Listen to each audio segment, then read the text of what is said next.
Gel ஃபிஷ்ஷுமே நம்ம ப்ரீடிங்க்கு விட்டுருக்கோம். Gel fish எல்லாமே இந்த தொட்டிக்குள்ள தான் கிடக்கு. இன்னைக்கு இந்த ஜெல் ஃபிஷ் எல்லாத்தையுமே கலெக்ட் பண்ண போறோம். இதுக்குள்ள ஜுவல் ஃபிஷ் விட்டே 6 மாசம் ஆச்சு. இதுவரை இந்த தண்ணிய கிளீன் பண்ணவோ, இதுல மீன் எடுக்கவோ நம்ம எதுவுமே பண்ணல. 6 மாசம் கழிச்சு இன்னைக்கு தான் பார்க்குறேன். நல்லா அழகாவே இருக்கு. டார்க்கா இருக்கிறது மேலு, லைட் எல்லோ ஷேட் அடிச்சிருக்கிறது ஃபீமேலு. ஜுவல் ஃபிஷ்ஷ பொறுத்தவரையும் ஒரு இடத்துல இருந்து இன்னொரு இடத்துக்கு மாற்றனாலயோ, இல்லன்னா தண்ணி கெட்டு போச்சுனாலோ, அது ஸ்ட்ரெஸ் ஆயி தன் கலர மாத்திக்கிறான். ஜுவல் ஃபிஷ்ஷ பொறுத்தவரையும் தண்ணி நல்லா செட் ஆயிருச்சுன்னா, கலர் நல்லா இம்ப்ரூவ் ஆகும். இன்னைக்கு இந்த ஜுவல் ஃபிஷ்ஷோட குட்டிகள் எப்படி இருக்குன்னு பார்க்கறதுக்காக தான் அத எடுத்தேன். ஜுவல் ஃபிஷ் எப்படியும் ஒரு 100, 200 குட்டிய போட்டிருக்கு. அத கண்ணாடி தொட்டில போட்டு காட்டுறேன். அது எப்படி இருக்குன்னு பார்த்துட்டு கமெண்ட்ல சொல்லுங்க. இது 1, 2 இன்ச்சுல தான் இருக்கு.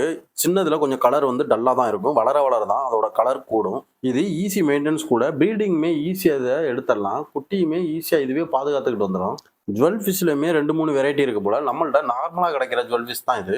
யாருக்கு இது வேணும்னாலும் கமெண்ட்ல சொல்லுங்க.